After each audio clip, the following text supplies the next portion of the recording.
nu nganggur tetap dijamin baik, digaji baik. Rakyat nu nganggur digaji di Iran. Namun daek sakola geus teu kudu mayar. Boh urang Iran, boh urang luar negeri. Mesir nu sakola di Iran, Indonesia nu sakola. Kabeneran kapanggih jeung urang Indonesia nu sakola di Iran, caknya gratis jasa. Kemudian urang mamanageun nu sakola di Iran gratis, bahkan lain sakadar sakolana hotelna gratis, daharda gratis, sagalana pokona asal daek bae. Lain bae rakyat Iran. Aju nanya deui ngobrol di mobil, ieu kabehan ge nu digawe di Iran mah sakadar ulah nganggur doang, sebab geus digaji ku pamarentah. Masya Allah, eta ngan boga minyak-minyakna doang. Di Indonesia mah mun geus kitu leuwih-leuwih ti kitu. Sebab naon atuh melak suweg ge jadi dangdeur di urang. Ya Allah, ya Rabbi, geus pokona manyana mun nyaho ka Indonesia kos kieu atuh geus kabitaeun jasa. Di Indonesia geus pohara, kakayaan Indonesia teh geus kabeh dunia nyahoeun. Tersubur sadunia adalah Indonesia. Minyak aya di Indonesia, logam aya di Indonesia, emas aya di Indonesia, besi aya di Indonesia, kadongdot-dongdot aya di Indonesia. Sambal aya di Indonesia segala. Masya Allah. Lantek jada jeung serikeun urang ngobrol jeung urang Iran da Indonesia mah hatina nagarana subur, kaya ceknya tapi rakyatna miskin. Nyahoeun tah urang Iran ge. Urang Iran teh ka urang Indonesia nyahoeun nagarana subur, ceknya rakyat miskin. Di Indonesia mah negara di Iran mah cek urang mah negara boga minyak-minyakna doang tapi rakyat mahmud. Rakyat kaya. Dek digawe dek dengan prinsip orang Iran tetap kudu belajar. Masya Allah, cara gojasa lempang lagi nu beled di Iran nu beled jadi lo mun lempang tak fokus. Urang lamun neuleuh di Mekah bae datang orang Iran atuh mun sai urang mah tilu kalinya geus beres. Nya geus beres eta mah urang kakarak tilu ideran nya geus beres. Nu tadi teh ka mana cek urang gandeng Allahumma geus anggeus urang kakarak tilu. Kakarak tilu ge aju ngaso. Kunaon deui nyekelan suku. Disek-serikeun urang luar negeri. Masyaallah. Etalah lalakon ziarah terus Madinah mah atuh geus biasa ziarah ka Kanjeng Rasul terus ka Mekah. Jadi salila perjalanan alhamdulillah eueuh nu muriang eueuh aya di hiji bapakna Haji Rura Oji terakhir di sekolot bae didorong-dorong terakhir sapoe dedek balik rada muriang panas tapi ku hari biasa balik deui alhamdulillahirabbil kukula disalam-salamkeun cekula assalamu alayka ya auliya Allah assalamualaikum ya Allah min talamin ti murid-murid kula ti kawau kula kabeh disalamkeun ka Kanjeng Rasul kabeh disalam-salamkeun janya nama teu maot ti nyaho wa kuari ge nuturkeun meureun mana coba nuruk salam teh barang dideuleu oh itu di juru jakeur hees jakeur Masya Allah. Kesimpulan nama ziarah malamun can ka Baghdad macan nyaho luhurna jeung gedena para wali Allah. Di dituna ge diagung-agung ku urang dituna pohara jasa di Baghdad. Jadi orang eta Tuan Syekh Abdul Qadir Al-Jailani teh Gilan teh Iran jadi kelahiran nama Iran. Tak dibaca ku kula di kitabna min Tobaristan, orang Tobaristan, Gilan, orang marang ditanyakeun, Gilan Tobaristan eta Iran, nyana ti Iran masantren ka Baghdad nu dibegal teh ya. Nyarahoeun urang ditu ge sejarah eta teh ya. Sejarah nu sok urang dibaca teh ya. Oh, kula nyaritakeun kitu teh bener, naam cek yen. Aya di dieu ge kitab da sok dibaca ngan make bahasa Persia. Cekula itu bahasa Persia mah aing ge ngaluarkeun aya bahasa Sunda. Tuh sih bahasa Persia bahasa Arab lain daun lain. Bahasa Persia apa ya bahasa di itu kitab dah khusus. Jadi kos nu kurang dibaca teh persis. Ngan urang mah disundakeun ti Arab itu mah asli na bahasa Persia. Jadi jaritakeun Tuan Abdul Qadir lahir di Gelan eta Iran cekiana Persia Tobaristan jadi jajahanana baheula teh pan diserang ku Soviet eta jadi dibelah-belah Afgan Tobaristan terus Afghanistan eta baheula mah Irak jeung Iran ngahiji kemudian dibelah eta teh kuari ge masih Gelan teh masih kene Iran kene ti kota mun hayang ka negeri Gelan ka kampung kelahiran Tuan Abdul Qadir 90 kilo jauh tadi namun bangsa 20-30 kilo endek lantaran 90 kilo tak kagelan teh teu kudu ieu nama pesantren tah eta tigelan ka Baghdad lantaran saat eta kiai-kiai Abu Sa'id teh eta teh ayana di Baghdad Syekh Yahya ayana di Baghdad jadi guru-guru Tuan Abdul Qadir maher nu maher saat eta ayana di Baghdad geus nyana masantren lah ka Baghdad terus perjalanan nuku urang sok dibaca teh bener teh di ditu ge sok dibacakeun ngan hajut teu balik deui ka negrina lantaran muka pasantren majelis taklimna masyaallah saablag-ablag jadi dimakomkeunana diurut imahna kemudian pasantren majelis taklim ngan meureun baheula mah ribuan ku ari mangajina meureun ku incu-incuna saetikan jadi ongkos anu kumasih henteu ditincak ku jelema teh wah majelis taklimna pohara jasa pemerintah mah aya 20.000 30.000 ge asup tah majelis taklim gedena ngan geus teu katincak ku jelema ku ari tinggal urut-urutna bae artina ngan gara urut sejarah baheula belah dituna di deket majelis aya anakna dimakomkeun di dinya ngan kurang pati daratang ka ditu geus tinggal bangkos bangunan kolot bae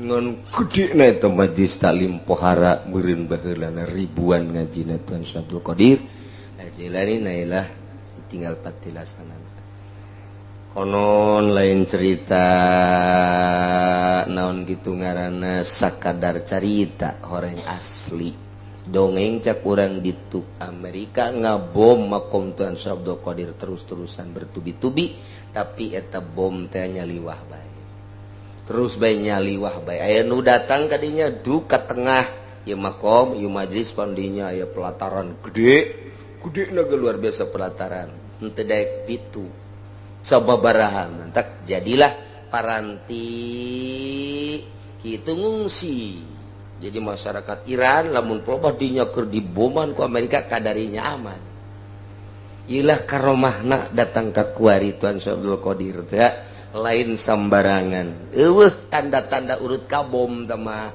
pasantren majelis salim jeung makom Tuan Abdul Qadir padahal ieu jalan belah dina mah beak kabeh raretak urut dibom ilah jadi ke zaman perang kamari kadarinya ribuan manusia nyilip ditongton jadi nongton teh orang didinya nongton beonet teh tah naon kana bom teh masyarakat teh didinya lantaran nyana geus ngarasa aman dia semua lain mah di dieu mah tadi tarongton teh tah urang mun sakapeung waktu deuleu di TV nongton teh tah didinya nongton siang ka ditu padahal mah ngabomna ka dinya teh kayak asal geus deukeut bae ka dinya medok ka dieu surak urang ditu hore barere surang Irak ya dasar Abu Nawas kabeh seserian nongton bom teh didinya orang lantaran aman jasa Masya Allah teh telah nu mentok kuari atuh jubel bae nu ziarah teh sakumaha naon bae terus teu eureun-eureun sadunya ti mana-mana daratang ka dinya tak begitu datang orang Indonesia aneheun isi jelema tah lain ceknya leutik amat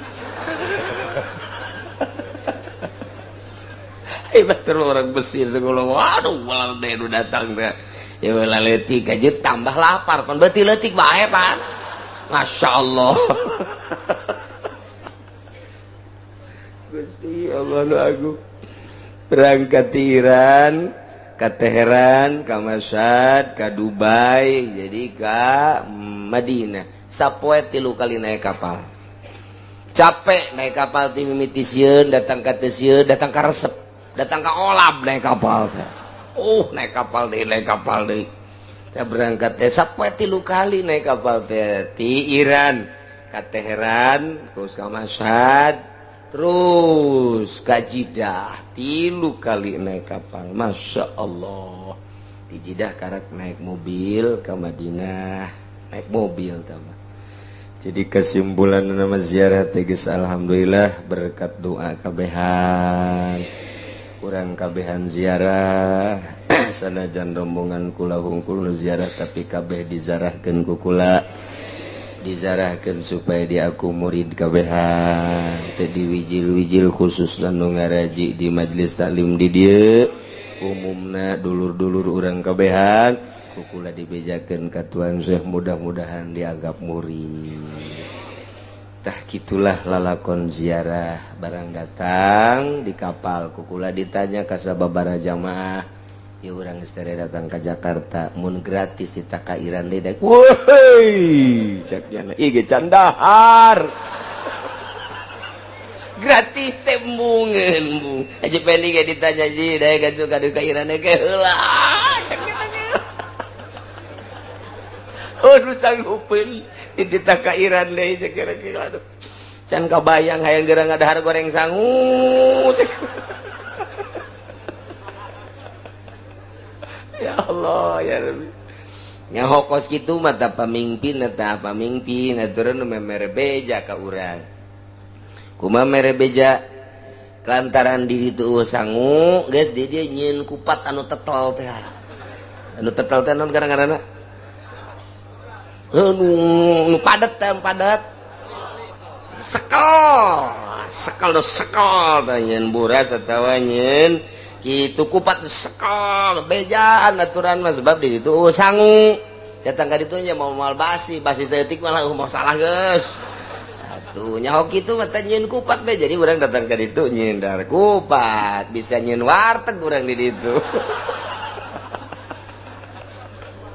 ya Allah ya Rabbi teh jadi lalakonna pohara bungahna aya ketika atuh kitu kukumpulan kabehan suserian kemudian di hotel atuh serba bintang hotelna luar biasa kemudian atuh sedihna loba nu tinggalin jeung lapar ai gregetna ieu pamimpinna teu ngurusan endahan nyana milu ka urang pannyana pamimpin tapi nyana milu ka urang wah ieu teh akur ya urusan ieu tapi geus kos kitulah alhamdulillah tetep henteu dikukumakeun sebab nyana nu ngajalanan atuh geus masalah kukula tetep dinasehatan aya sababaraha urang deuk marah ceuk kula ulah marah geus aya tulisanna di Lauhil Mahfuz aju cicing deui sungutna cicing hatana tetep henteu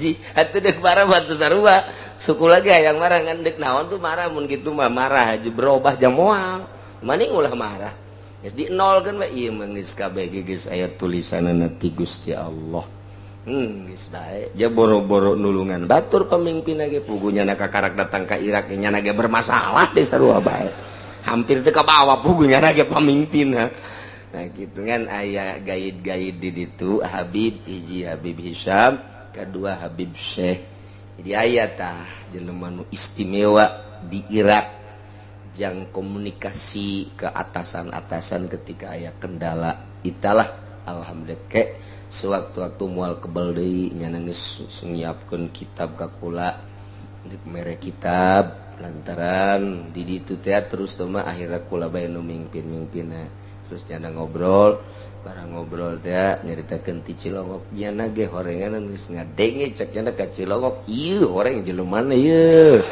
jadi geus ngadenge geus dekat dieu nyana moal kebal kula saminggu di imah cek nyana insyaallah kula dekat dieu ka Cilongok geus kebal hayang ka Cilongok nama bari mau oleh-oleh sababaraha kitab geus dibeli kitab lakunyana di Irak mantap kula teu meuli kitab sebabnya ngabejaan geus dibeli kitab anu tah deuk dibikeun ka kula jeung hayang wawuh jeung beusi engke jamaah Cilongok nu hayang ka Irak deui nyana siap kanteur geus ku kula engke dipersiapkeun saha nu deuk ka Irak da ieu siap nyana nganter deui ka ditu nyana mah Habib jadi wawuh nyana jeung atasan-atasan jeung petinggi-petinggi Irak tak eta ge sababnya nalah bisa lolos nu dalapanan teh atuh pan ieu mah tentara lain naon lain si ditek di naon gitu ngaranna ditawan sakumaha tawanan Vietnam atuh heueuh tas pagulituk jeleumana lapar par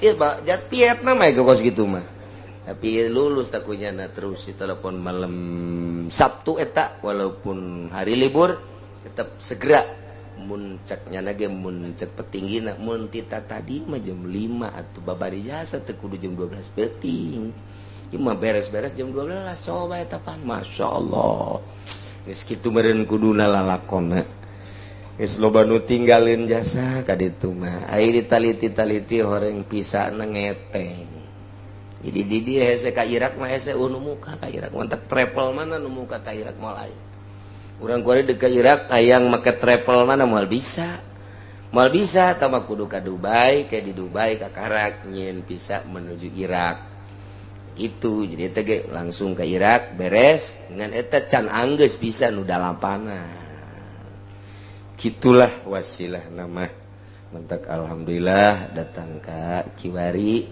paling kabehan di Madinah panas di Mekah leuwih panas kulananya ka Fauzi aya naon ngaranna Mukimin urang dangdeur anak Kiai Haji Sayuti panggil ngejemput kula nanya sabaraha derajat emang ji ieu di dieu kuari saya 52 paingan panas jasa kana tarang 52 ngan urang Arab mah pinter ngabohong kunaon tuh dibejakeunana mah 48 bae sebab lu dibejakeun 52 urang Arab mah embung kaluar besi paeh sakena eta kalau urang Arab dah ngabohong jadi pemerintahan Arab ngabohong mah geus 48 geus rakyat biasa lamun dibejakeun asa geus leuwih 50 geus teu daekeun kaluar padahal ieu asli dan ceukna 52 paingan panas teu bisa beuntak ku panas-panasna tapi alhamdulillah lamun toab mah toab lolobana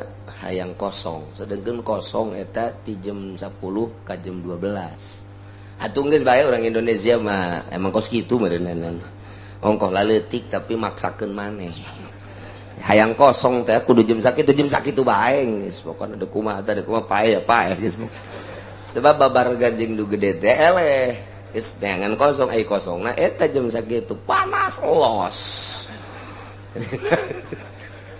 nuntak barang balik teh hampir kos urang negro hari deung toap lah dideulekeun di hotel lantaran hotelna deukeut di hotel Hilton jadi kadeuleu Baitullah geus macet keur lobana jamaah saeutikna nu toap kadeuleu barang dideuleu sore mah datang ke peuting pinuh bae nu kosong teh ti jam 10 11 jam 12 eta bae geus dihantem kosong geus batur mah harees urang mah toap eueuh masalah geus pokona penting kosong bae ya Allah alhamdulillahirabbil alamin ngadoa ka Gusti mudah-mudahan kula sarombongan jeung urang kabehan bisa ka ditu bisa ziarah ka Baghdad ka Sultan Aulia oge ka para wali-wali Allah terutama ka Kangjeng Rasulullah oge ngalaksanakeun umroh di Mekah nu maksudna urang kabehan hayang menang ridho Allah Subhanahu wa taala nu mantak didongengkeun lantaran lamun daratang ka imah dongeng capek geus kudu nanyakeun dongeng geus sakaligus dongeng kabeh kadenge ku kabehan kos gitulah perjalananana jadi 7 poe mah lapar nu 7 poe deui datang ka Madinah ka Karak rada deureus banggih menu atau masakan rada deureus tapi anehna sakitu lapar teu karasa lapar ku bunga jeung deui meureunanan kunaon ku babarengan biasa bae masalah lapar teh tah kitu nya ziarah ka para wali-wali Allah Subhanahu wa taala sehingga barang diamati 30 sekian juta asa murah lantaran naon bisa kapanggih jeung sultan aulia jeung kutubul aulia nuku urang sok dibaca unggal poe unggal-unggal kieu nu boga silsilah mah pasti unggal poe lah dibacaana. Kemudian atuh dina haul sok kurang dibaca eta kabeh araya makom nu dibacakeun dina haul eta sebagian besar adalah di Baghdad jeung di Iran. Kemudian kamana deui itu ditukangeun makom Imam Ghazali aya penjara bawah tanah eta lah anu di penjara teh Ali Ridho teh begitu di penjara di bawah tanah Raja Harun ar-Rasyid eta teh sorangan di jero tanah sapoe dua poe tilu poe batang ka saminggu teh dibere dahar teh naon dek dibunuh kadenge ribuan jelema nu zikir di jero tanah teh rame ribuan jelema la ilaha illallah la ilaha. Raja kaget, kobehan kaget. Coba tempok lobaan amat. Tempok sorangan keur zikir la ilaha illallah. Tapi kadangnya ribuan puluhan ribu. Diangkat jana ka luhur, Sanggeus diangkat zaman diasupkeun di kejar zikir deui. Ribuan puluhan ribu. Tah kitulah Ali Ridho. Mentak Syiah diaku Syiah lantaran nyana cucu Sayyidina Ali anu ngamumule Sayyidina Ali padahal mah ngamumule ge lantaran guru mursyidna ka Sayyidina Ali teh. Sayyidina Ali teh boga anak Imam Zainul Abidin teh boga anak teh Syekh Muhammad Bakir boga anak deui kitu Ja'far Shadiq kemudian Ali Ridho. Tah di zaman Ali Ridho eta etalah di penjaranya diaku ku Syiah, diaku ku ahli thariqah. Entak nu zarahna ahli-ahli thariqah. Masjid da jeung makamna nu poharajas. Geus tama ku kitu bae meureun ku Allah geus dirahasiakeun sabodo. Ari Sayyidina Ali mah teu aya makomna Sayyidina Ali mah lantaran begitu maot Sayyidina Ali mah pandian bungkus pas dek geus kuburanna geus aya dek dibawa jol kuda ti luhur langit diangkat ka dinya ku jelema teu wauh meureun malaikat dibawalah ka luhur langit geus teu aya makomna Sayyidina Ali aya ge patilasan bumi nah geus eueuh makomna makom Sayyidina Ali bohong eueuh bae di Iran eueuh di Irak eueuh aya ge bumi Sayyidina Ali karramallahu wajah jeung naonna jeung masjidna urut sapopoena gitulah Sayyidina Ali. Sayyidina Husain mah teh dibunuh dipencit tah nu bakal dibaca ku urang dina Qurtubi sanggeus dibunuh dipencit jasadna dimakomkeun di ditu di Karbala kamari ka ditu ka Karbala ari huluna dibawa ku Sumer ka Mesir mentak hulu nak sirah Sayyidina Husain dimakomkeun di Mesir ari awak nama dimakomkeun di Karbala misah Sayyidina Husain mah hulu na dipake main bola heula ditendang-tendang di Iran di Persia teh datang ke Mesir ditendang-tendang mentak jelema nu sok main bola menghina ka Sayyidina Husain menghina ka Kangjeng Nabi menang untuk main bola teh awal main bola eta tacak sejarah tah hulu Sayyidina Husain tak wayahna kana sok main bola eureun sebab urang teh dilaknat ku Kangjeng Nabi saya jelema nu kitu najongan bola sarua jeung najongan hulu Sayyidina Husain naudzubillah min dzalik ulah kitu menghina ka kitu mantak nu ngagedekeun main bola teh Yahudi sebab naon baheula teh nya neruskeun baheula oper ditendang dikembangkeun jadilah sepak bola gitulah perjalanan ziarah di azaman baik ku kabehan ya Allah Maha Kawasa mudah-mudahan orang boga ongkos nu mudah-mudahan maka nasibkeun hese jasa hayang menang nasib teh kudu cinta heula ka para wali jeung terutama ka sultan aulia geus cinta kakarak berangkat ge gerak engke timbul tina cinta bakal bergerak wa abdun syaraka hurran wa yuktalu abdun syaraka hurran fi abdin aya hiji jelema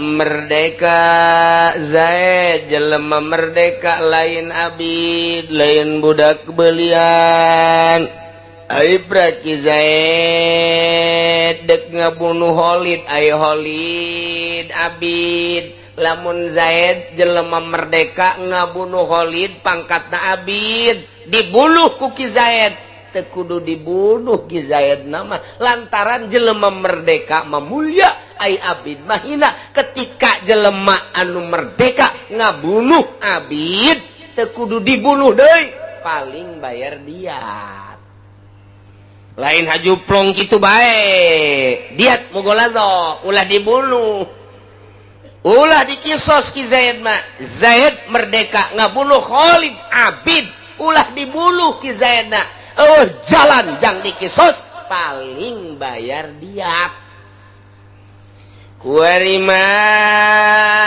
aya Umar pangkatna abid Neleki Zaid ngabunuh Ki Khalid abid eta Ki Umar ngabantuan Ki Zaid ngabantuan hendak sing ada ulah salah babantu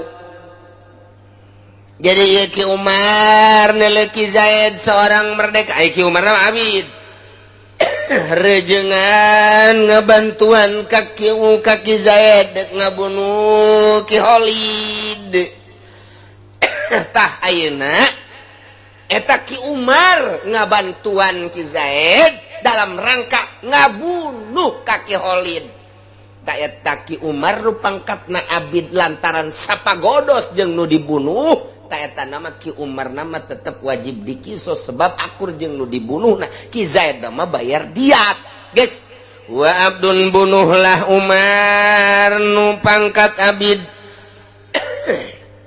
Sarokan nu rejengan yakni ngabantuan huron ka Ki Zaid anu merdeka fi abdin dina ngabunuh Ki Khalid pangkat abid bunuh deui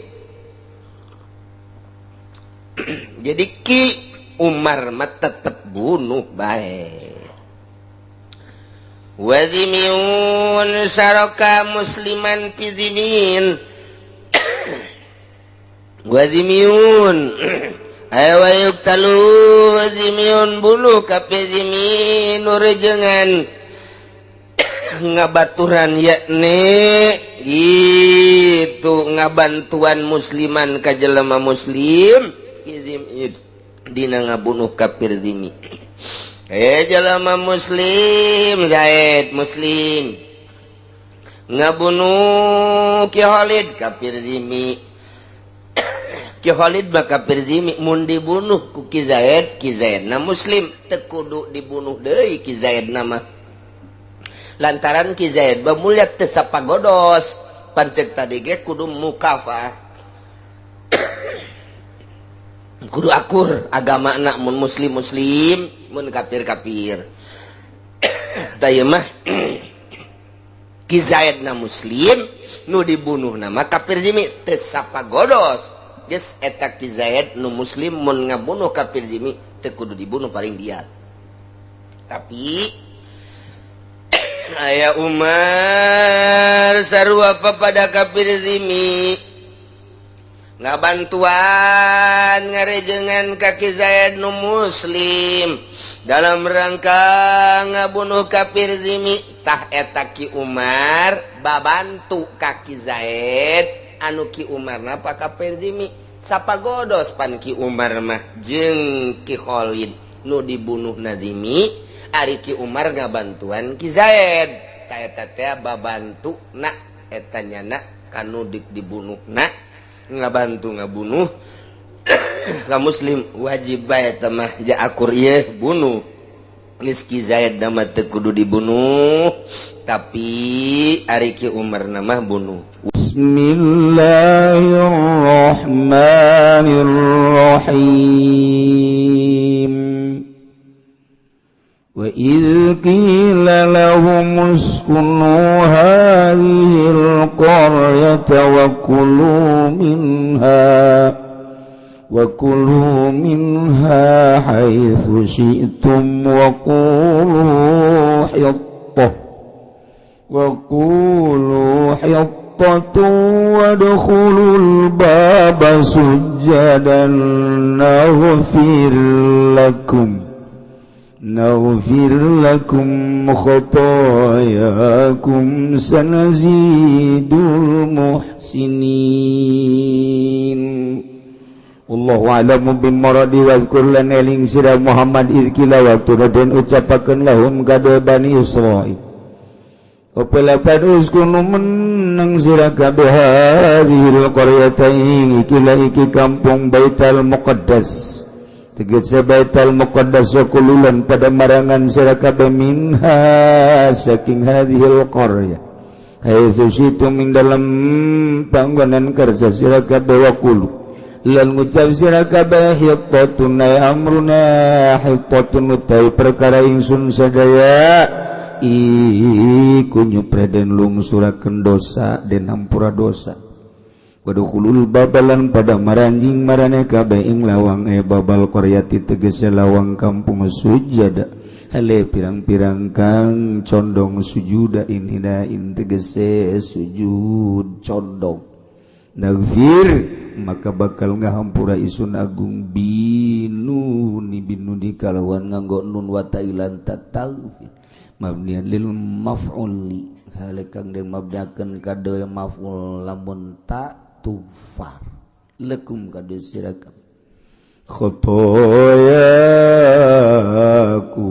ing pirang-pirang kaluluputan sira kabeh ing pirang dosa sira kabeh sanazidul muhsinin besok bakal muhi ingsun agung ingong kang gawe beci kabeh betaati sawaban kalawan taat sawaban ane ganjar. فبدل الذين ظلموا منهم قولا غير الذي قيل لهم فأرسلنا عليهم رجزا من السماء بما كانوا يظلمون. الله أعلم بمراد فبدل الذين maka ngagentiakeun sapa wong akeh zalamu pangkar kang pada ngazalim ya lazina kabeh minum saking Bani Israil qaulan ing ucapan ghairal ladzi qila kang orandana den ucapakeun ya lahum kadue alladzina faqalu maka ngucap ya alladzina ngucapin lapad habatun fi syaratin habatun iku ijil indalem sya'ar rambut pada qalulan manjing ya alladzina yazapun alaikan ngesod gabe ala astahim iya tase pirang-pirang birite alladzina fa arsalna alaihim rijza maka ngutus isun agung alaihim ingat tase alladzina ing siksa azaban tegese siksa minas samai saking langit bima kanu yazlimun kalawan barang kang ana iya alladzina iku zalim ya alladzina kabeh iku ngazalim ya alladzina kabeh.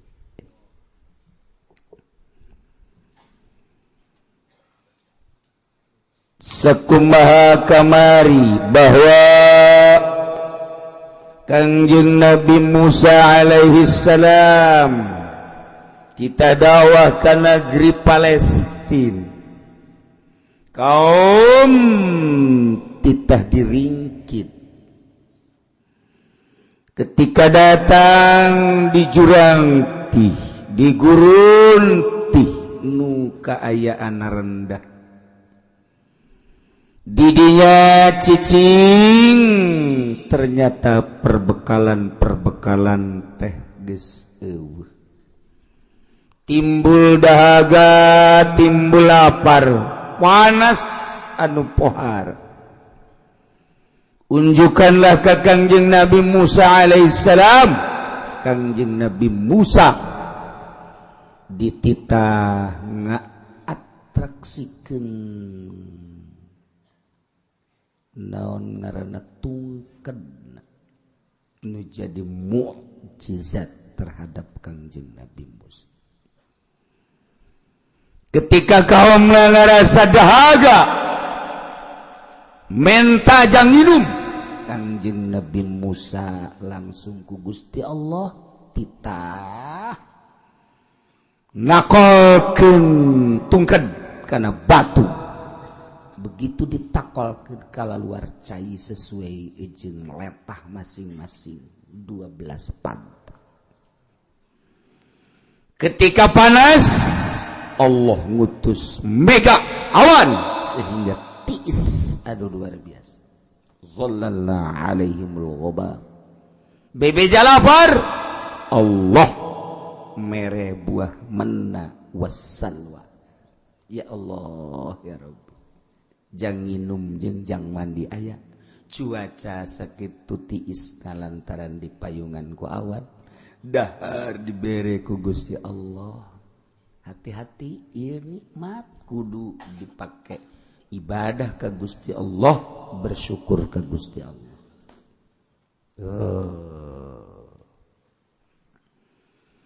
Kanjeng Nabi Musa ku Gusti Allah kita berangkat beserta kaum. Ka mana? Ariha ayeuna Jericho. Tinggal sababaraha kilometer deket titih Yordania. Berangkat terus ngaler perbatasan antara Yordan jeung Israel.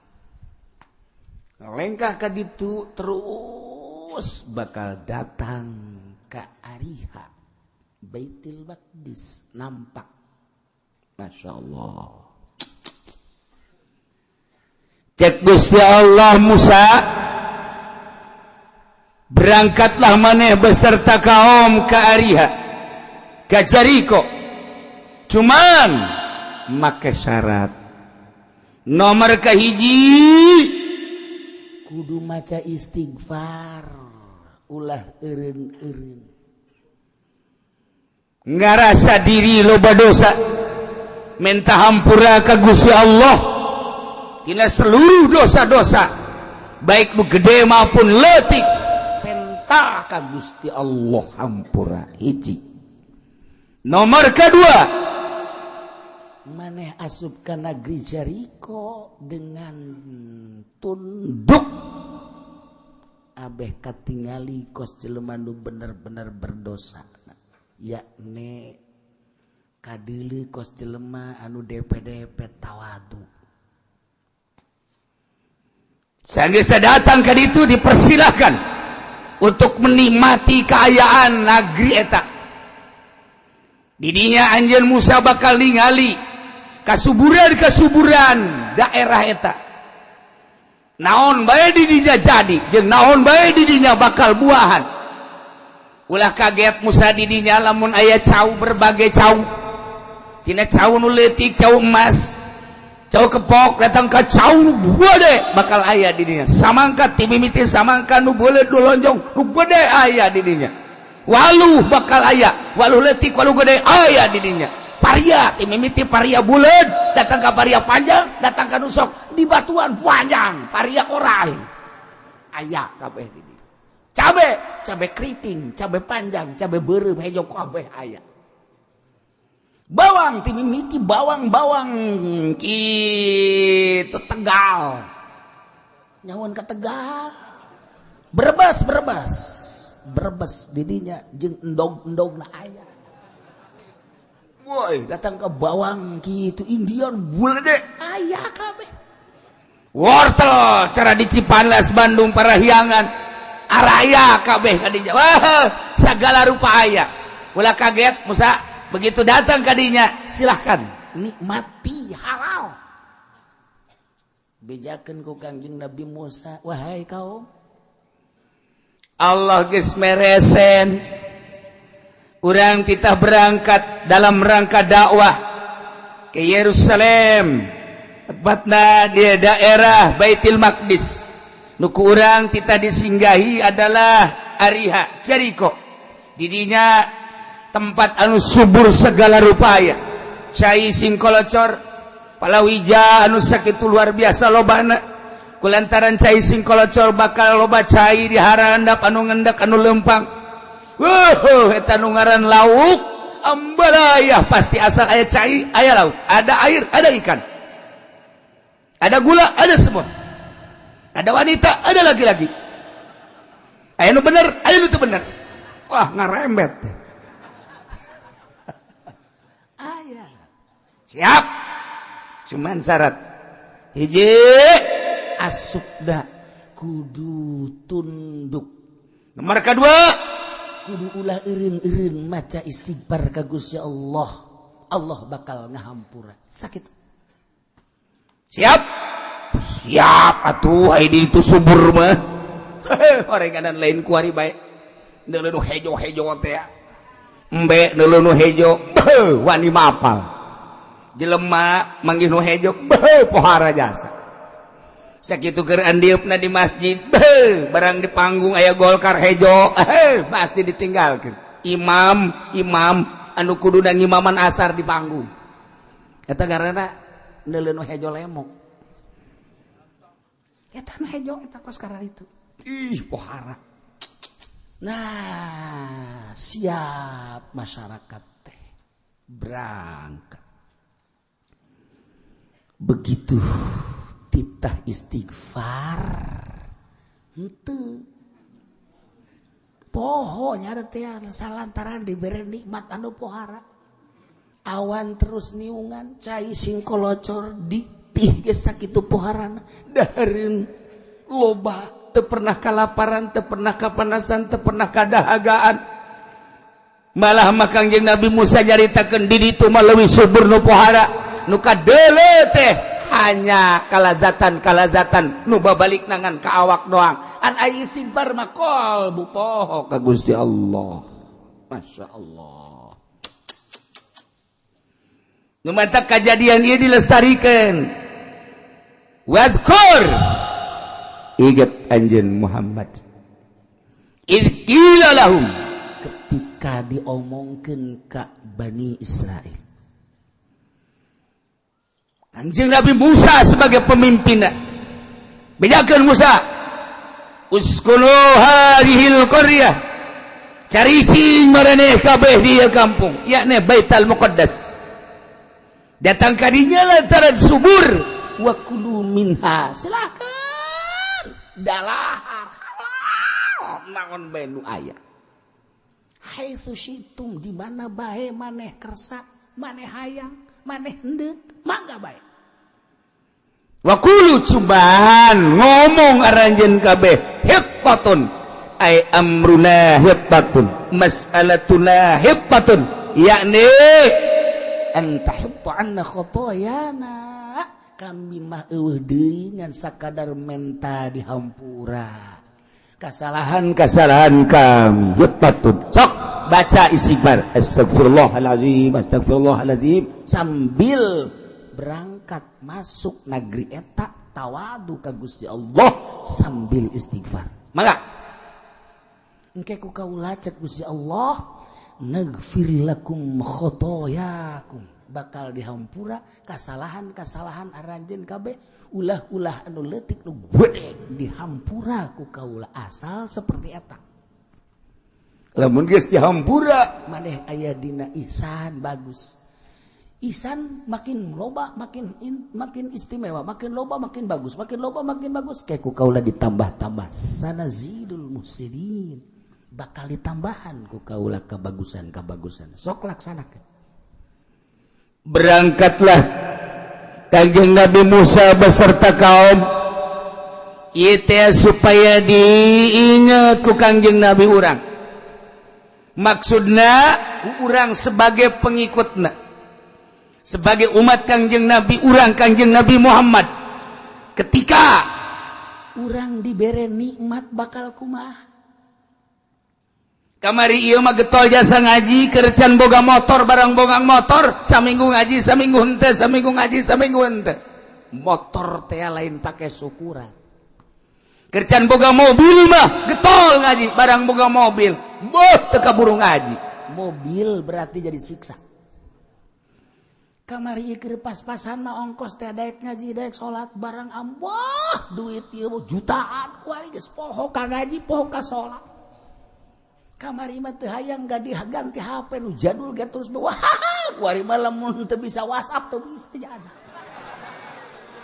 wah rai Masya Allah kari pengaruh duit pengaruh nggak jauhan ka Gusti Allah ya Allah ya kamari mah hirup teh saya aya bae jeung pamajikan teh begitu romantis eger hirup saya aya boho barang boga duit pamajikanna mulai rada tinggalkeun horenganan nyana geus bobogohan deui jeung urang bojong ieu kan mau bencana ya Allah tuh kan luman takwal kurraling anjal Muhammad ingat anjal Muhammad izkila lahum waktuna diucapkan ka Bani Israil uskunu hadhil qaryah sok garasup cara ricing maraneh di kampung ari hayana Baitul Muqaddas kaayaan kampung nu sakitu suburna bubuahan tatanen jeung sajabana wa kulumin haitsu syitum sok geura dalahar ku anjeun kabeh di mana bae anjeun hayang wa kulu hitatun jeung ucapan anjeun ulah eureun-eureun hitatun yakni minta dihampura tina sakabeh dosa wa dukhulul bab asup maneh kana lawang kampung begitu memasuki sujada dongkok nagfir lakum kaula bakal ngahampura cek Gusti Allah lakum ka aranjeun kabeh khotoyakum kana dosa-dosa aranjeun kabeh boronu leutik nu bedek kabeh dihampura ku kaula lamun bade geus dihampura berarti geus bagus kabagusan moal diantep sakitu sanazidul muslimin bakal ditambah-tambah kahadeanana Masya Allah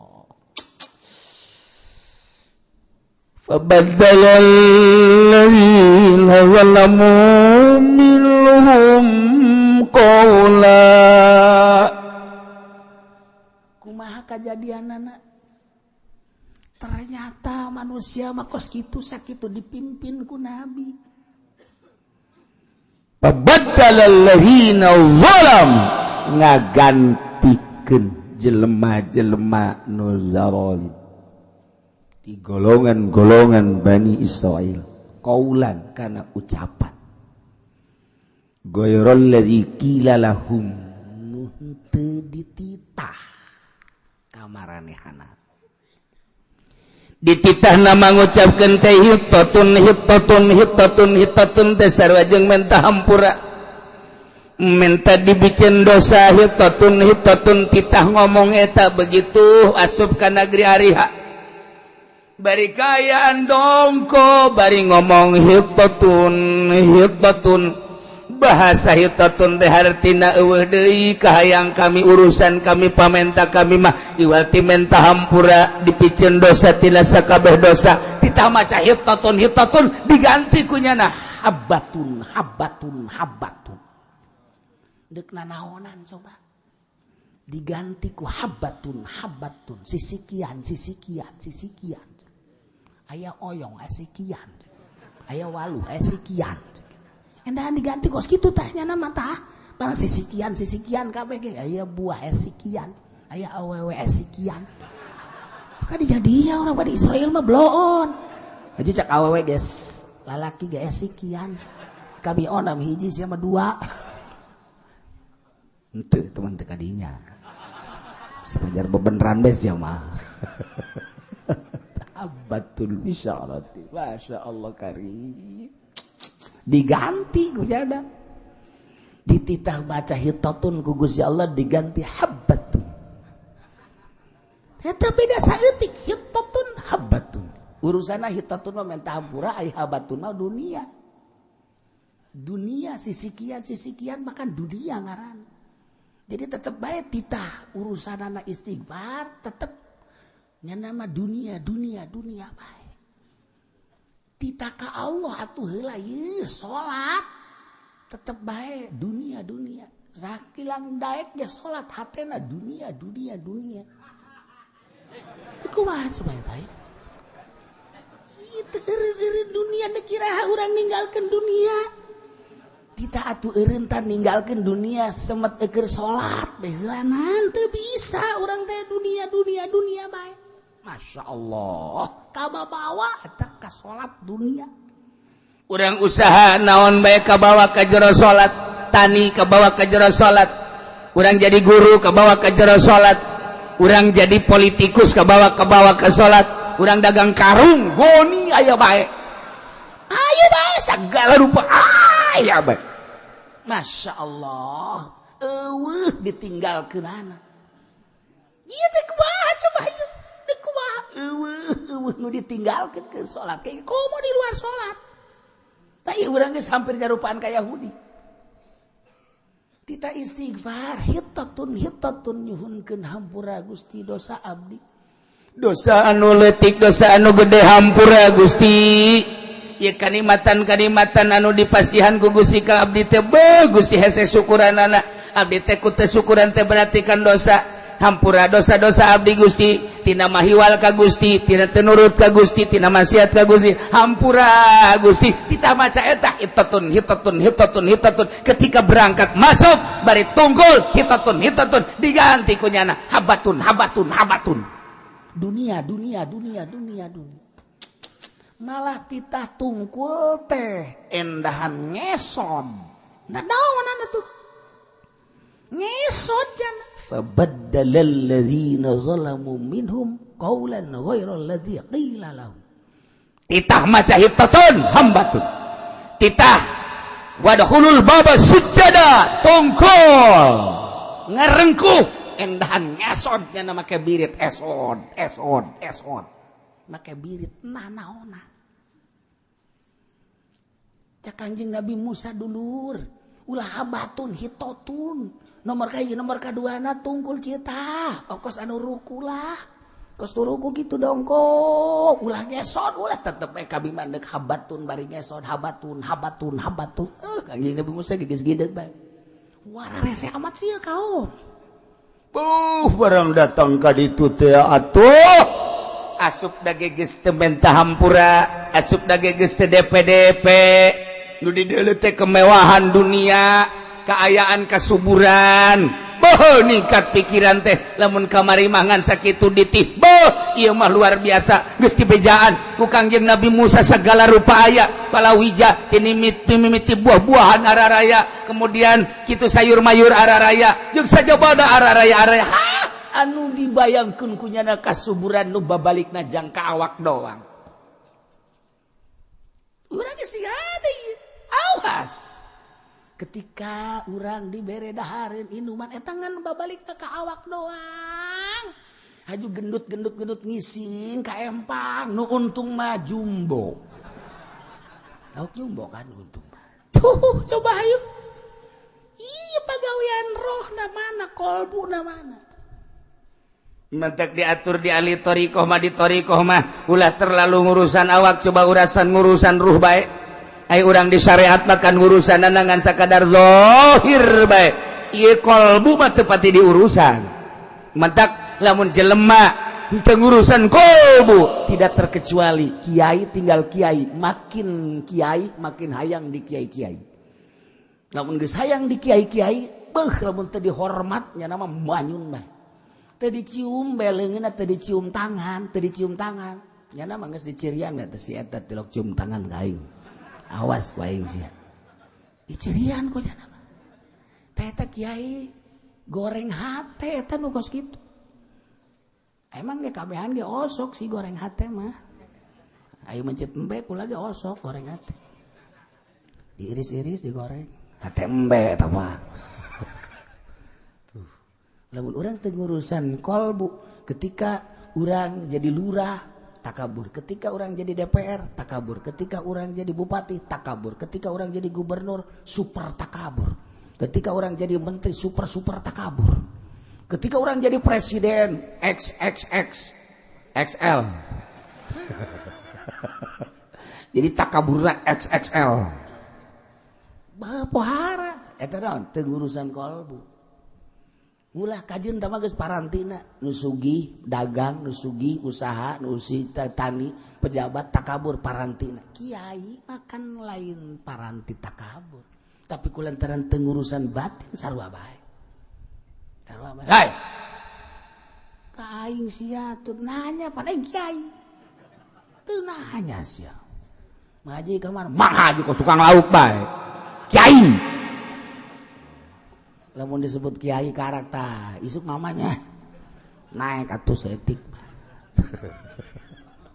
eta kan penyakit terus gitu gara-gara penyakit dunia penyakit nah ieu teh di urusan ye nu batak ngurusan awak mah babari ketika orang muriang puyang bodrek teu mempan itu prokol teu mempan keneh bae naon kata dagorin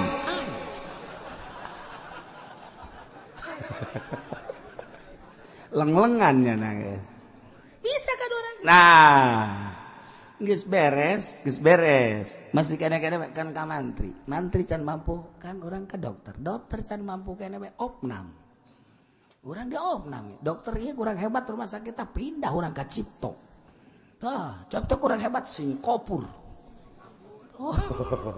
Singapura masih kena kurang kena bae Jerman. Ya Allah, eta orang urusan awak mah berani kos gitu. Ketika penyakitan awak orang teh hasud, kunaon teu pernah dibawa ke dokter. Hasud teu pernah dibawa ke dokter. Coba sekali-sekali orang datang ke Ustaz Insani. Siapa nama? Saya Pendi. Oh iya. Keluhannya apa? Saya hasud, Pak. Hasud.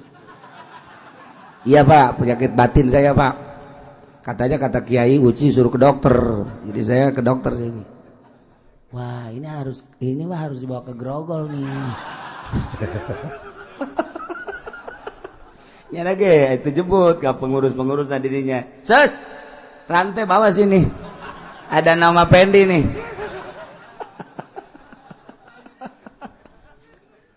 Itu pernah orang datang ke dokter ya aya hasudan aya naon. Ria ieu teu pernah ieu dibawa ke dokter kunaon si hayang kalem bae ku makhluk kunaon si sirik pidik aya bae di jero hate teh kunaon si hubud dunia aya bae di jero hate teh bawa ke dokter ka mana dokterna ka mana ya ka kiai datar urang ka kiai Waalaikumsalam Waalaikumsalam nurutkeun cek Ki Uci aing lah datang ka kiai lah Ceng Abah di mana, Ceng? Aya di jero. Abah kenaon Abah? Nonton TV.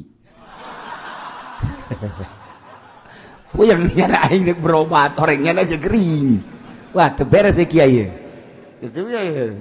Bebejanya na, bah ya tamu daharep tamu. Saha gitu. Oh, si Pendi jeung teman. Kadek. Kunaon? Mama keur neuleuh bola ieu huyung babarengan. Jarakan neuleuh mah neuleuh bae tapi hate mah nyelemet bae si kiai kok goblok-goblok deui. Nah neuleuh main bola, aju nyahoan nyana deui. Wah, teu beres ieu berarti lain kiai obat, lain tukang obatan, obataneun teh mah kos kitu. Pindah deui aing. Ayo aing boga kreditan ieu lah coba pendapat ka kiai. Coba nyaho. Waalaikumsalam. Ya sia ieu. Oh, alhamdulillah. Diuk. Yuk minum. Enak tuh kula dek berobat ka kiai. Enak tuh kula ngridit mobil ieu 3 tahunan ku ai ayeuna 1 tahun 2 tahun deui can kabayar. Ieu kumaha minta doana. Sakalian lamun sadek bayar nu mama ge nu mama. Ieu can kabayar, pang mayarkeun nya. Goblok teh coba. Ieu tolol ieu mama ya. Jadi aing ka babandulan ku nyana. Geus mah aing boga babandul, nyana leuwih buat deh babandulna. Tak agak ledek gitu. Tungtuna mah pentah, eta lain kiai kos kitu. Duh mana tuh lamun urang awak puyang awak gering ka dokter jelas rumah sakitna horenganan batin mah eta teh ka mursyid. Mementak eta guru tariqah kudu mursyid lantaran nyana geus usul ilallah bisa ngomean batur sebab kadeuleur rangka manusia ketika ria, ketika ujub, ketika hasud ketika takabur hubul dunia hubul jah kanyahoan eta nu mantak nyana ngaulah-ulah ge resep dunia nyana geus henteu nu mantak ulah-ulah ge ujub nyana geus bisa henteu ujub nu mantak ulah ge ka batur hasud nyana geus teu hasud nu mantak ulah ge hayang ka alam ku batur nyana geus bisa teu hayang ka alam ku batur ketika cak kiai hei dulur ulah hasud cak tatanggana nyana ge hasud mun aya kiai ulah sok hasud teh ya artina sirik pidik batur anu sugi urang ayeuna hasudan urang nu gering eta nu kitu tarana hasud dulur ulah sok hasudnya cak tatanggana nya lagi hasud nya lagi kamari ribut jeung adina nya lagi ribut kamari tuh mal bisa tapi guru mursyid nu mantak bisa ngobatan ketika aya pasien nyana mana geus teu aya nanaonan di jero hatena hiji be Allah eta kan nah ieu kan Kangjeng Nabi Musa nabi rasul boga mujizat dakwah dibawa kaumna ka negeri Ariha ketika berangkat titih ka Ariha maka persyaratan cek Gusti Allah hiji syaratna teh qulu ittatun awas kudu maca hittatun ya le minta hampura ka Gusti dua wadkhulul bab asup ka lawana sujada tongkol mendek nomor katilu dipersilakan ke geus datang ka ditu wa kulu minha haitsu syi'tum geus datang ka ditu silakan anu dihayalkeun hanya dunia habbatun bisyaratin ngesod lempangna leuwih teuing akhirna kan ditegor ku Gusti Allah Musa persyaratanna tilu kok ieu kuarikeun mahiwal aduh Gusti abdi geus kurang kumaha capek lain teh dinasehatan ku abdi teh terus dinasehatan tapi memang buah kawarahna Bani Israil teh kos karari iya dipimpin ku nabi atuh komo dipimpin ku Kiai Golkar pantes jak kiaina ge kos kitu cacak ku nabi masih kena mahiwal Kangjeng Rasul turun ke alam dunia diturunkeun kemudian manehna Kangjeng Rasul teh dakwah kurang kumaha pamentana dicumponan cek musyrikin Muhammad kami daek iman tapi tuh coba bulan turunkeun sanggeus turun kena bagi dua sanggeus bagi dua kena maca syahadat kemudian ngamprok deui berangkat deui tah lamun geus kos kitu ku kami kakarak daek iman mun kami bisa kos kitu kaula bisa kos kitu iman kami saksian cek Kangjeng Nabi Muhammad praktekeun cek Gusti Allah Jibril datang tonton ku musyrikin langsung bulan titah diawean ku Kangjeng Nabi kadi bulan turun set belah dua plak nu hiji asup kadi terus keluar deui maca dua kalimat syahadat asyhadu an la ilaha illallah asyhadu anna muhammadar rasulullah berangkat deui keluar kumaha iman maneh teu ka kaula bahwa kula rasul pohara sihir maneh Muhammad weh budak kawari sihirna pohara jasa hijab makos kitu ketika henteu dibere hidayah mujizat pajar sihir karomah pajar sihir pajar karomah dibalikeun tah dipimpin ku Kangjeng Nabi bege kos itu teh komo urang nu mata urang we geus sakadar sakula mah mata sakadar nyampekeun dulur ye bawa main gapleh teh haram sebab eta teh judi geus susah kitu ketika liwat anu main gapleh bisa entah budak dulur ulah sok ngadu kotoknya lantaran ke urang bakal diadukeun deui haram hukumna ngadu kotok geus kula liwat aya nu ngadu kotok bisa entah budak ngadu kotok geus bae ngomong geus nyanana terus bae atuh geus asal ulah kadorakaan doang kapagi jeung pejabat ngaji geus sing ade ulah sok korupsi ajunya maling bae terus atuh sabodo entah maka bagi nyana berarti nyana siap dipanggang ke di neraka beres jasa gitu tuh ya iya hese jasa ngurusan awak bababari tapi ngurusan kolbu mah hese ya Allah ketika aya nu geus bisa ngurusan kolbu indah sebab naon jelema nu geus bisa ngurusan kolbu eueuh sekat jeung sasaha ge akur bae sebab kabeh makhluk Allah urusan pagawean jeung aktivitas urusan nyana mangan sakadar dititah sote dakwah aida kenari mana ente mah tungges nanaon jeung sasaha bae akur bae nikmat kapanggih jeung sabae nu ngamanggihan ge akur bae nginaheun bae sebab lamun nanaon nu sugih datang teu pernah dipenta nu susah datang menta dibere ala kadar bae mah anu gering menta didoakeun yeuh mun teu cager bae tinggal kitu doang beres nyageurkeun nu mehkeun mah Gusti Allah kitu urusan beres geus jadi geus kacumporan kabeh nikmat tuh lamun urang batin urang geus bulet ka Allah bae hampang engke kabaca nanaon situasi-situasi jeung jelema-jelema kanyahoan moal nu sok didongengkeun ku kulat ya itu teh Mbah Khalil Bangkalan waktu manehna di Tuban eta nyarakeun keur budak keneh eta mah kakareke umur 12 tahun di Tuban begitu keur salat maghrib balah mau masjid pinuh nyana seserian cak imamna teh seserian saha eta budak bandeng serina lain sakadar seserian biasa bandeng geus diancam bae ku guruna aing eureun tanya saha eta budak beres Assalamualaikum langsung lain wiridan nangtung siapa tadi yang ketawa-ketawa ngeganggu salat siapa cicing bae nyana ngan eta kudu di sisina ini nih yang ketawa-ketawa nih sini kamu kalau sholat jangan ketawa-ketawa ini kan tempat sholat lagi ibadah kepada Allah jangan ngeganggu jadi kalau ngeganggu itu satu kamu batal sholatnya kedua ngeganggu udah berapa kamu itu pak dosanya jangan lain kali jangan ya awas kamu kenapa kamu ketawa-ketawa saya ngelihat Mbak Kiai katanya di sininya ada nasi. Iya, ada nasi baku lagi digitu-gituin tuh katanya terus mau makan. Saya kenapa makanya saya ketawa tuh masa Kiai sih di hatinya ada nasinya. Emang Kiai keur endek ngimamanana lapar. Haju Kiai teh boga pikiran aing mah moal wakadar sebab tas magrib dek ngariung. Tolol teh Kiai. Pan eta sarua jeung si eta. Kitu kan pikiranna. Eta Kiai langsung masyaallah katebakeun ku nyana. Hate aing ya Allah ya Rabbi. Isi dah langsung ditekel eta Ki Khalil Bangkalan. Nanti ke rumah ya. Ke rumah ikut langsung diajak. Berarti lain jelema sambarangan ieu bisa jauheun kan. Mohon maaf. Oh jangan sama saya sama Allah.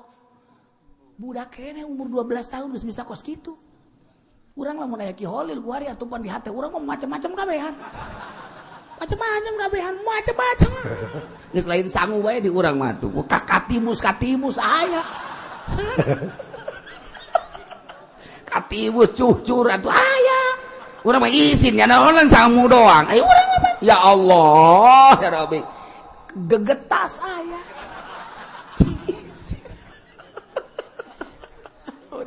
Eta kanyahoan. Ku ahli Allah mah kanyahoan. Moal ya Ahmad anu embung ngamamun ka Imam Ghazali teh ya. Sehingga Imam Ghazali pan kaget bebeja ka mana. Kunaon? Kula ku batur mah dikiaikeun. Ayo, adi kula mah pan adi kula anak emak eta teh mah mum ka kula panggil coba mak. Panggil. Ahmad. Batur enggak makmum ka kakak sia teh pan kiai gede. Batur enggak hormat sia teh ngamakmum kunaon? Henteu kunaon sih mak.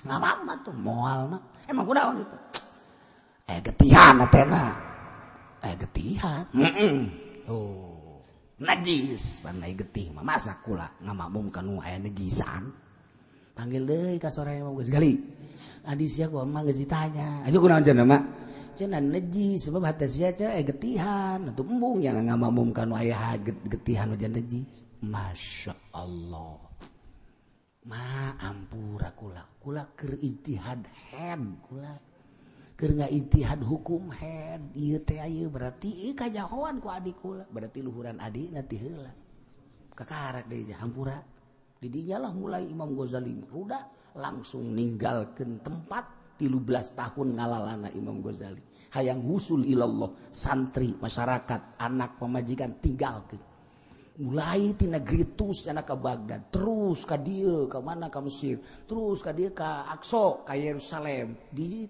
Masjid Aqsa nya di dinya terus bae di menara Masjid Aqsa cici me di kubahna tahunannya teh ibadah ka Gusti Allah terus ka Syria ka ditu 13 tahun ninggalkeun tempat hayang ngusulillah.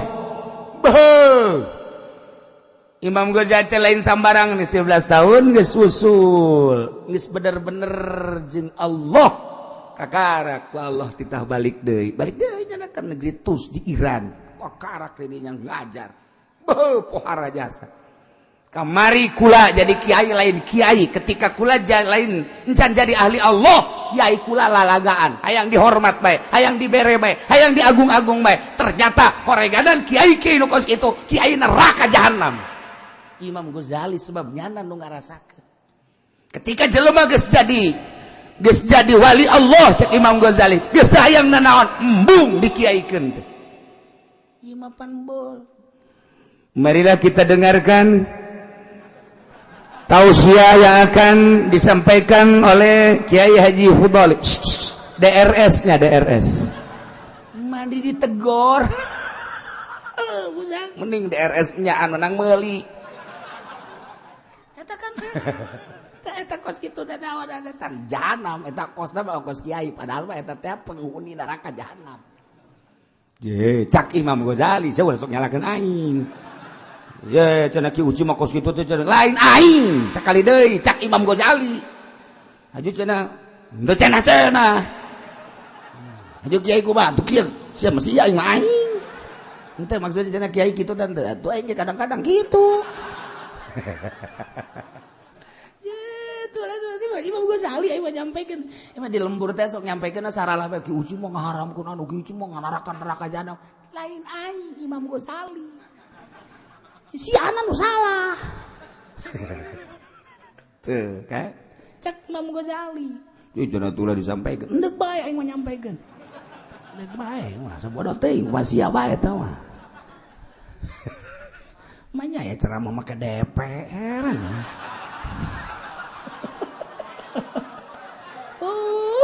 kira-kira budak tama alabatan Abu Jahal lagi bapak nadi Abu Jahal tama belah ditu Abu Jahal 2 kilometer lah. Ya Allah ya Rabb kumata kesalahan umat Kangjeng Nabi Musa kaum Bani Israel ketika titah hittatun endahan habatun ketika titah sujada endahan yazapuna ala astarihim kumaha فأرسلنا عليهم رجزا من السماء bangkawarahna kaum Bani Israil tenurut ke Gusti Allah dipimpin ku Kangjeng Nabi Musa Gusti Allah murka ka kaum kamurkaan Gusti Allah maka Gusti Allah nurunkeun siksa fa arsalna alaihim rizza siksa ku Gusti Allah turun di langit langsung berbentuk seuneu ditambahan ku angin wah suasana panas nembus langsung ka jantung percis kostoun sing gelepak jelema guplak parai sabaraha seketika eta anu paeh wa mata bihi minhum fi waqtin wahid 70 alfan seketika eta kana paeh 70.000 manusia gelepek kabeh kostouna blah turun ti langit fa arsalna alaihim rijzam minas sama kunaon ieu bima kanu yazlimun lantaran nyana zolim kadirina dibere nikmat lain pakai syukur endahan pakai kufur dititah istighfar endahan diganti ku urusan dunia dititah tadarru ka Gusti Allah endahan takabur ka Gusti Allah dititah ibadah ka Gusti Allah endahan murkanya da teu daek ibadah Muhammad ingat anjeun ketika kaum Bani Israil dibere nikmat endahan kufur lain pakai ibadah nah bejakeun ka kaum anjeun Muhammad Kanjeng Nabi geus kabejakeun di zaman sahabat urang teu kabagian lantaran urang hirup lain di zaman Kanjeng lain di zaman sahabat tapi di zaman Ahok urang di zaman Jokowi ku hari kepresidenan urang teu kadengeng disampaikan ku para wali-wali Allah kamari ieu. Can ngadenge. Urang kuari kakarak gadenge. Ieu ge kabeneran teu ngabesan poe Minggu ieu. Kakarak ngadenge. Nah, ketika nikmat diganti jadi siksa engke lantaran kita syukuran jadi kufuran, moal henteu ku Gusti Allah bakal disiksa. Kuari kurang kumaha dibere jabatan hiji nikmat dipake kufur ka Gusti Allah, tungguan. Kamari ieu mah rada hararese urang. Dahar ge hese di zaman Bung Karno kamari gur-gur didahar keneh bae. Ketela didahar keneh bae. Eta anu gitu nandangder anu dicacagan dikaluhurkeun haju dipoe haju diala didahar naon eta ngaranna tuh dasar sia mah beuki gatet nyaho aing kita tadi ge gatet kan aing ngadenge ti sungut sia reng nyaho sia ka gatet didahar kan masyaallah yang segala rupa jagong campur sangu eta teh campur bees ngaranna naon eta ngaranna gur-gur, cak aing tadi gur-gur. Ngang-mang keneh bae sia mah. Didahar hese. Tapi kan saat eta mah nu ngaji di lembur teh loba. Asal magrib dararatang kadinya lip jabar be jabar baa bate jabar tatu jabar satasa. Saya mata sia mata sia.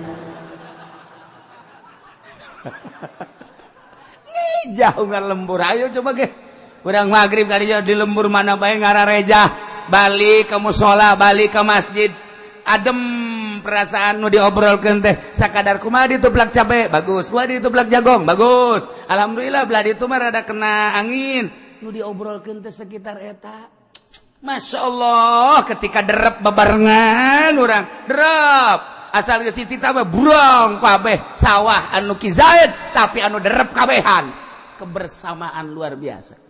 Menang 2 poe. Eta teh ngetem tah, heucakna teh heucak. Naon teh ngaranna teh? Sesa ngari teh tadi hadap. Ngagampung. Hararese jasa. Kebersamaan Masya Allah bohara jasa haji bebejakan numogana ya kula tas ngagampung menang sabakul bawa welos sia tuh coba ya Allah ya Rabbi papa bohara jasa terus dibagi 1 2 3 4 5 ka dia 1 2 3 nah ieu jang bawona ieu haju ieu da dibagi dibagi terus ieu jang dalem ieu jang bibit ieu jang tuh dibagi rapi baheula mah Masya Allah kamari ieu teh ke zaman urang teh pertanian rapi barang ka dieu zet jual beli motor beli mobil zet BAKB terus beak baru makmur imah jeung sumur doang wah kuari jadi santri Cinglu jadi santri Korea santri Cina santri Jepang mulai ngahanju-hanju kuari pemikiran geus berbeda tingkah geus berbeda segala geus berbeda aya kuari liwat ka lembur anu masih ngade gaji kuari nu gaji liwat ka mana lamun urang liwat ka mana ge kuari gara-gara ieu bae masyaallah narongton TV bae narongton TV teh dibere hobi jasa dibere ti isuk datang ka beurang datang ka sore datang ka peuting datang ka isuk deui aya anu henteu nyangu-nyangu aya anu nyangu jadi kerak kabeh lantaran pohoan nonton TV kabeh ngaji geus henteu kumaha ganti supaya daek kuari kumaha TK ganti ku TK bagus sakitu mah ngan niat nu beda baheula mah ikhlas TK mah kan kudu bayaran teu ikhlas hasilna moal beres keur ieu mah bareng maraganan ngaji bae gitu. Beres balik, naik nu kakuran geus beres geus. Sugan maredet henteu aya ge hiji 2 jang lampu doang. Geus bae beres uang minyak teh aya ge teu mah peduli bae nu henteu. Mun boga murid 100 nu peduli 5. Anu 90 ya Allah ya Rabbi. Atuh henteu bae. Tapi kan manfaat bersama baca Quran, baca kuari TK bagus ngan aya bloon Mana beloon? Orok di pagahan manasik. Manasik biasa. Orok. Lebay kalau melebay. Dikira kamu kana isya. Ayo orok di pagahan manasik. Haji geus beres pagahan manasik. Bulan yang akan datang kita sama-sama ke Pondok Gede untuk melaksanakan tawaf bersama dan sa'i bersama. Cuman harus naik bus biar supaya enggak hilang. Terus harus anu-anunya ongkos bus enggak mahal sih, cuma 100.000. Karena anak kecil bukan 50 isinya, 100 sudah enggak apa-apa. 100 kali 100 berapa? 100 kali 100 berapa? Gegerahan atuh siang buta. Angel lain mah greget jasa. Lamun 200.000 jadi sabar duit. 20 juta kaditu cuman 3 juta atau 4 juta. Geus anu silemna sabaraha juta. Ieu keur carita doang. Carita eta keur kakarakos kitu dan lain-lain sebagainan. Henteu jore palinter ngan manfaat mau sakitu doang sebab teu ikhlas asal timbul teu ikhlas kiruh caina asalnya na kuku ceprakan di cai kiruh atau kadituna kiruh mun kurang-kurang dilempeng-lempengkeun mah bahaya mantak masuk bae ka TK kadina lempengkeun deui ku urang ceng sia geus BTK sing adanya kudu ikhlas gitu ya urutan abah eta ikhlas teh lain tah tas nganasehatan anak aja urutan abah eta ge sarua. Abah mah cenah teh ikhlas, ada udak di balik batu. Cak anak bisa anta anak. Tuh, ya iya. Mentak disiksa ke Gusti Allah fa arsalna alaihim rizam minas sama'i bima kanu yazlibun. Parae bet. Kumaha kalanjutanana setelah paeh was alhum wallahu a'lam bissawab.